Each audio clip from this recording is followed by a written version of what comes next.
Tervetuloa taas Israel-studioon. Kiertomatkamme Israelissa jatkuu edelleen ja tämänkertaisessa jaksossa tapaamme Haifassa syntyneen ja siellä koko elämänsä asuneen Edgar Khayatin, kristityn arabin, joka kertoo meille, mitä juutalaisten ja arabien yhteiselo käytännössä tarkoittaa. Kuulemme myös Arie Itamarin huikean tarinan.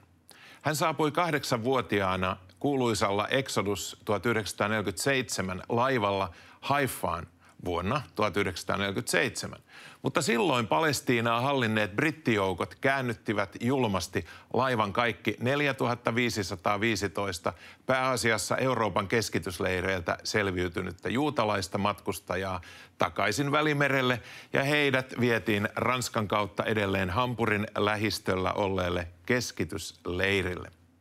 Ohjelman loppupuolella palaamme vielä Jerusalemin rukousaamiaiselle ja kuulemme amerikkalaisen CBN-televisioyhtiön Jerusalemin kirjeenvaihtajan Chris Mitchellin sekä Israelin puolustusvoimissa palvelevan Chaim Malespinin haastattelut. Hyvät katsojat, tänään olemme Haifassa ja minulla on ilo pitää vieraanani paikallista tunnetun yrittäjäsuvun jäsentä Edgar Khayatia. Edgar, thank you for inviting me to Haifa. Look, Risto, it is truly my pleasure and I am so very happy that you made it and you are here with me right now. Yeah, and thank you for taking me around the city of Haifa and showing me the places of your family business. Well, I am very proud of the connection, this very intricate connection that there is between my family, the Khayat family, a Palestinian, Christian Palestinian family from Haifa for the last 110 years. Previously, we were from Akko, Acre, 350 years at the very least documented. Talking about the coexistence, you represent and you are an Arab, Christian Arab, yes, living in Israel, yes, born here in Haifa. A couple of years ago. Yes, 50 years ago to be. 50 years ago. Yes. So how is possible that both Jews and Arabs are living side by side and having a real coexistence, as you mentioned to me, like in no other city or area in Israel? The Haifa is the place of coexistence. Yes, it is true. Haifa is an island of sanity and of well-being in this country. I would rather not even say coexistence. Coexistence, usually you have two sides, each one is living separately well, and they coexist. No, I want to talk about an existence, one existence for everybody together, better than coexistence, one good existence. Now, in Haifa, I might say that a reason could be that religiously speaking, it is not very sensitive. It is, let's say, for the Baha'i community, they have, let's say, their center here. But for Christians, Muslims, Jews, Haifa particularly is not that sensitive, let's say, like Jerusalem, for example, where maybe some places have more sensitivity, like people are more sensitive, they look at things in a much more extreme way. Here, things are a little bit more laid back. And it is a tradition also in Haifa to have this kind of life. And the people of Haifa are very jealous of this feature that there is in this city, and they don't want to lose it. They are really keen on keeping this kind of peaceful and fruitful existence between all the various components of the society. And I'm happy to belong to this city and to this family who belongs to this community. Mm. As we toured the city up on the hill, Mount Carmel and downtown, where your businesses and real estate are located, so it seems that, and we also walked the Khayat street. Yes. So the tradition of your family is very visible here. So what brought you into this business other than your family has been it, but You are, like everybody is saying hello to you, and you are saying everybody hello. Yes. So how has it been? My business allows me to meet many people. And as you see, I think that I know almost everybody downtown. And I enjoy this connection with the people because there is no such thing as the warmth of being greeted and greeting people almost every time you turn into one street or another. It makes a whole difference. When you go to some place and you are a stranger or nobody knows you, you have a certain feeling. If you go there and you know that everybody knows you and you know them, it is so intimate, so warm, so cozy. It makes a whole difference. And this kind of coziness makes me happy. And but you have to keep it up. You can't take it for granted that people will keep in touch with you just because you exist. You have to also take the initiative. You are also an active practicing Christian. What does your faith mean to you, and how does it affect in your daily life and business? Okay, my faith, the Christianity, is mainly about love. Jesus Christ gave us one big commandment: love one another. If we follow this one commandment, I believe that almost all the problems are solved. Because when you approach things out of love, you find then the ways to compromise, you find the ways to understand the other, you find the way to be open, you find the way to find solutions. You have this spirit. If you have the spirit of love in you, your life will be wonderful. How has the war that Hamas started in October 7th, how has it affected the atmosphere, or has it? Yes, no. For sure, the war that started on October 7th has deeply, deeply affected the country. It has caused a trauma for especially the Jewish population, but not only, because I have to remind everybody that also Arabs were killed in October 7th. So that we have to understand that it was an attack in which both communities were, Israel was the target, not Jews in particular. Victims were also Arabs and Jewish. And it has deepened the divide between Palestinians and Israelis, unfortunately, because I am one of those who wishes for this gap to be bridged and that there should be peace in this country. This kind of situation is not helping anybody. On the contrary, both sides are suffering. What do you expect? How will this conflict end? What will happen and what should happen? Okay, in my opinion, the conflict can end only in one way. Because they have tried all other ways for the last 100 years, because the problems were not created only with the creation of the State of Israel in 1948. Problems between the communities date before that, already in the 20s. So my solution for this conflict is that there will be a mutual recognition of both sides' legitimate claim to exist on this land, and there will be a new kind of entity which will be a merger between Palestinians and Israelis living here on the same land together peacefully. This is the solution I envisage. Just like in Haifa? Just like in Haifa. Kävin Haifassa toukokuun lopulla, minkä jälkeen Libanonissa toimiva Hizbollah-terroristijärjestö on ulottanut iskujaan ensi kertaa myös Haifaan, ja tilanne Israelin pohjoisrajalla on eskaloitunut hyvin pahaksi. Seuraavaksi kuulemme Arie Itamarin mielenkiintoisen kertomuksen vuodelta 1947. Raportit täältä Jerusalemista jatkuvat, ja nyt minulla on mielenkiintoinen henkilö Arie Itamar, joka saapui tänne laivalla, Exodus 1947 laivalla, ja keskustelemme siitä hieman. So it's an honor for me to have you with me and discuss the very historic moment, how you came to Israel, 1947. What can you say about the the trip and the tour? Well, it's a very long story, and I will not be able now to reveal all of it. But as a topics of the story first was the boarding in France on the ship. It was very big for me as a child. I was 8.5 years old, and it was very, very impressive. And when we started to board the ship, there were many children from orphan houses.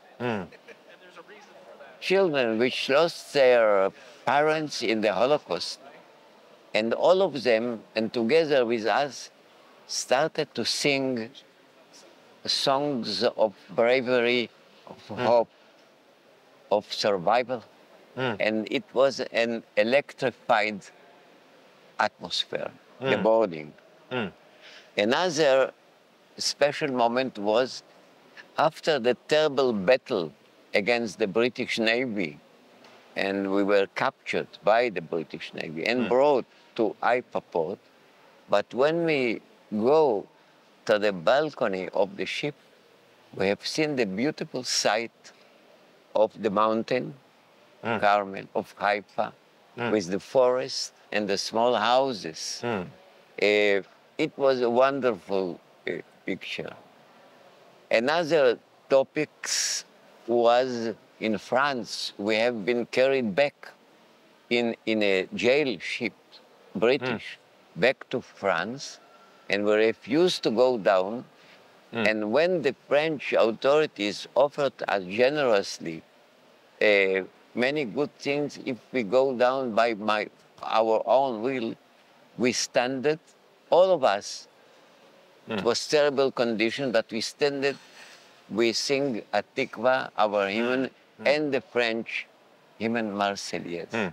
But when you came, the ship Exodus 1947, it came to Haifa. Yes. So the British Navy attacked it on the seas, and then you came and you boarded, came to the land, but you were directed back to the prison, to prison three ship. British prison ships, because after the battle, it was in the open sea, not territorial water. We were captured by the British Navy, and we has been brought to Haifa. And in Haifa port, they pushed us out of Exodus and boarding 3 jail ships. So you had a few meters or minutes on the Holy Land, and then you were put back to a ship and returned to France, where you boarded. Yes. And then further to Germany. And then, because we refused to go down in France by our own will, this was the French condition. Our own will, we refused. So they decided to bring us to the British occupied zone in northwestern Germany, Hamburg port. Then they have the opportunity to push us out by violence, because it was British territory. And so they take us by violence down into train and brought us into a detention camp, which was surrounded by British soldiers, wires, and we have to stay there until the British lost motivation. Why they lost motivation? It was 29th of November 1947 when there was the declaration in the United Nations to establish a Jewish state. The British understand that they have no chance anymore. The game is over. So they quit, and they released you after that day. They released, the camp was open, so every night arrived British stolen military ambulances in the camp, and we have been pushed 10 by 10 and back to France, back to the Mediterranean. But this time we have false documents, And with these documents on a French normal ship, we arrived again in Haifa. But this time, we have been permitted to go inside. Okay. And that was December It 1947? was 31 of December 1947. Okay. Sir, this is an honor for me to sit with you and listen to you. Okay. So thank you very much and God bless you. Thank you too, yes. Okay, thanks. Se, että britit halusivat vielä kiusata keskitysleireiltä selviytyneitä juutalaisia, on käsittämätöntä, eikä sitä voi vieläkään mitenkään ymmärtää. Palaamme vielä hetkeksi Jerusalemin rukousaamiaiselle, missä tapasimme CBN-yhtiön Jerusalemin kirjeenvaihtajan Chris Mitchellin ja Israelin puolustusvoimissa edelleen Gazassa palvelevan Chaim Malespinin. Chris Mitchell, the office manager, editor-in-chief in CBN Jerusalem office. You've been here for 23 years. We came in August of 2000 and been here ever since. Permanently? Well, so far, yeah, living here, Right. you know, raised our family here for several years. We came with my wife and 3 children. They were 16, 11, and 8 at the time. What's called the Second Intifada began 5 weeks after we arrived, and it was a very tumultuous time in Israel's history. But God protected us during a time of a lot of terror attacks here in Jerusalem and around the country. CBN is one of the major Christian media companies in the US and around the world. Why it has a permanent representation here in Jerusalem? Well, I think it goes back to Pat Robertson, who founded CBN, and that was in 1961. In 1974, he was here, and he did an interview with then Rabin, who was the prime minister at the time.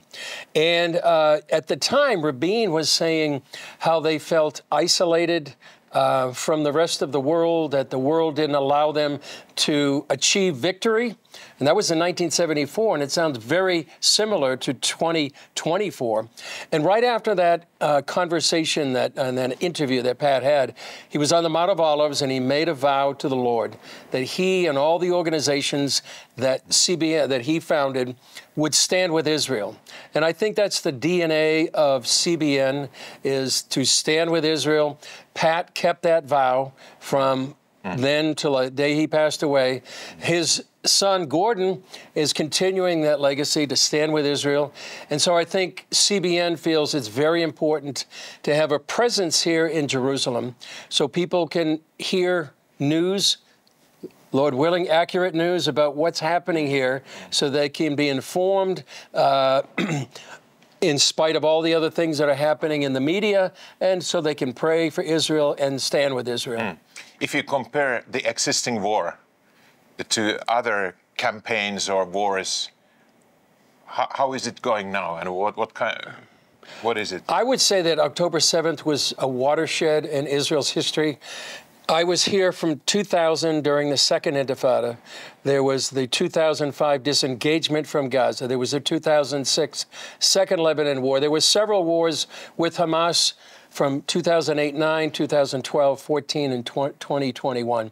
But what happened in October 7, 2023 was it was like an acceleration of the nations coming against Israel. It was something that shook Israel to its core, emotionally, spiritually, militarily.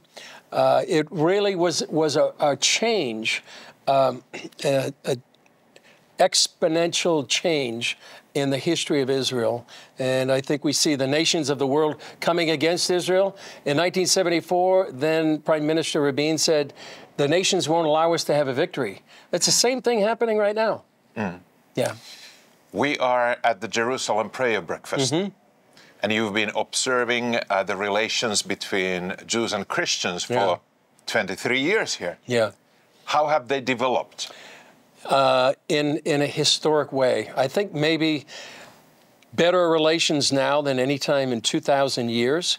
We saw that happening around 2000 when, during the Second Intifada, one of the few groups that kept coming to Israel during that time of great danger were evangelical Christians. And Israelis and Jews saw that, and it really made a difference. But even since then, there has been an exponential rise in the relationship between Jews and Christians. The Jerusalem Prayer Breakfast is a perfect example of that, where Knesset members are meeting with leaders, Christian leaders from around the world, where Christian leaders are praying for Israel like never before. So this relationship between Jews and Christians is really been a sea change since 2000 to 2024, and it only seems like it's more important than ever because of the dangers and the threats facing not only the state of Israel and the Israeli people here, but Jews around the world. One question related to the United States. There are reports that the support for Israel is declining among the Christians. Is it true?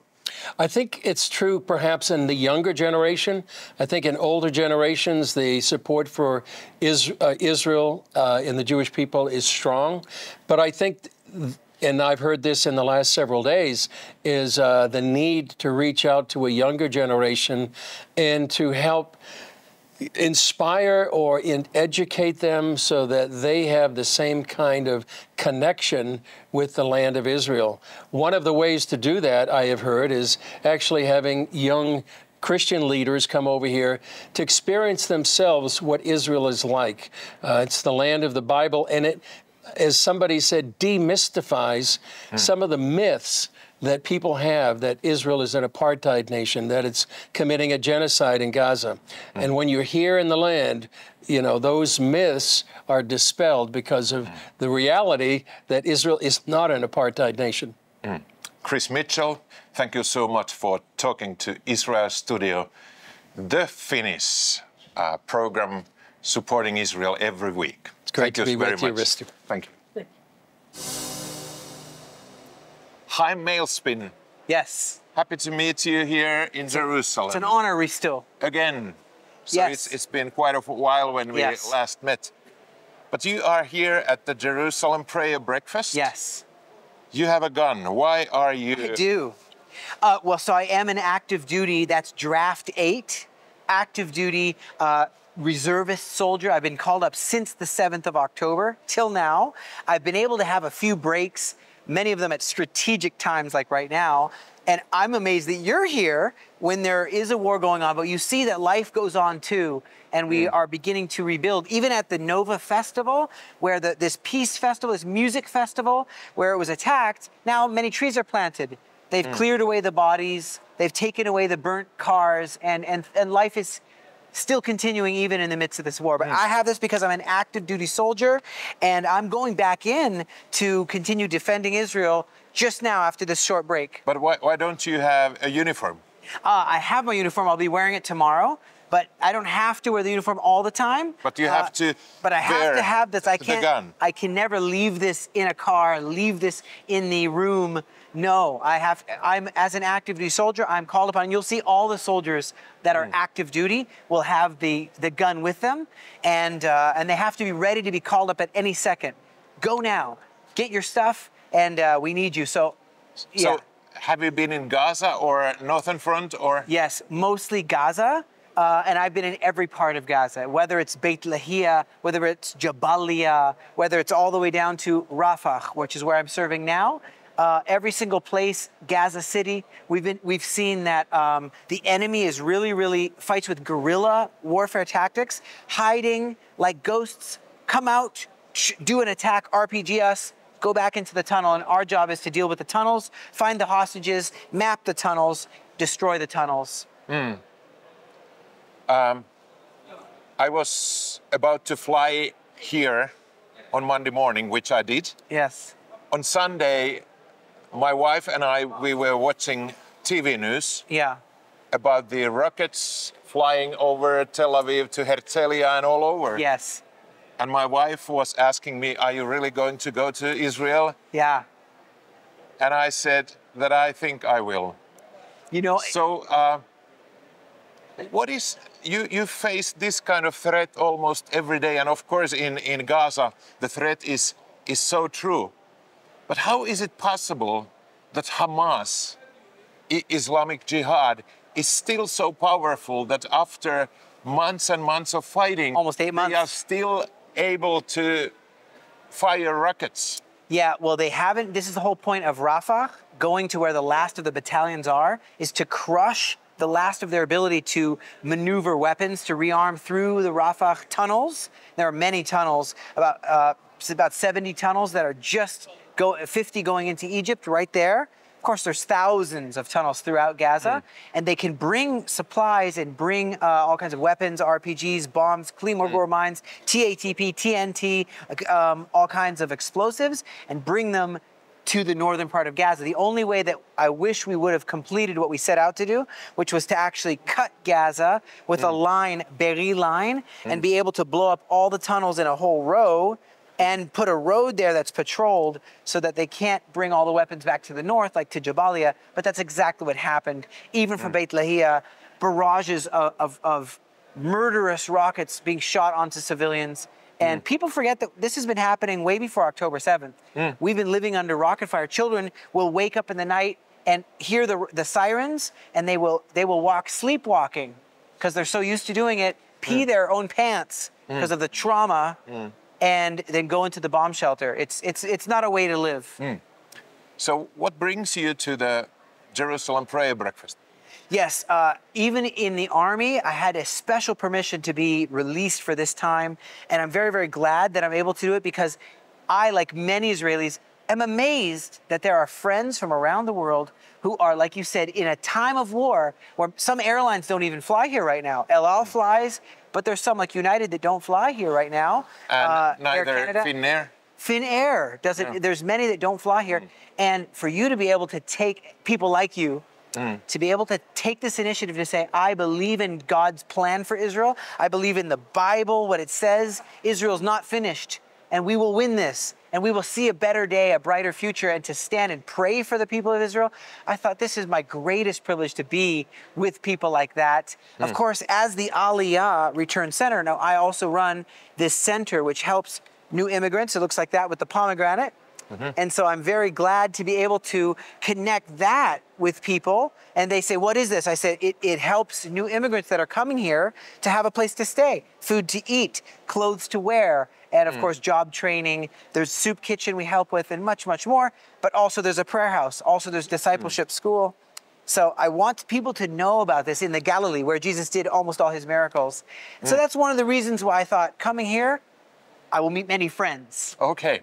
Chaim Malespin, it was an honor to meet you again. Hey, God bless you. God bless you. Be safe and take care of the future of Israel. Thank you. Thank you for standing with us in this time. Thank you. Tässä tämänkertainen Israel-studio.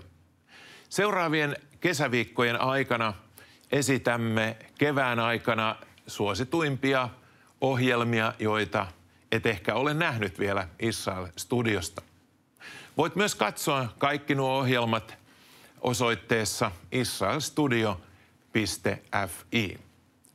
Toivotan omasta puolestani kaikille katsojille oikein hyvää kesää ja palataanpa uusilla aiheilla, uusilla vierailla ruutuun jälleen 15. elokuuta. Siihen asti, hei hei!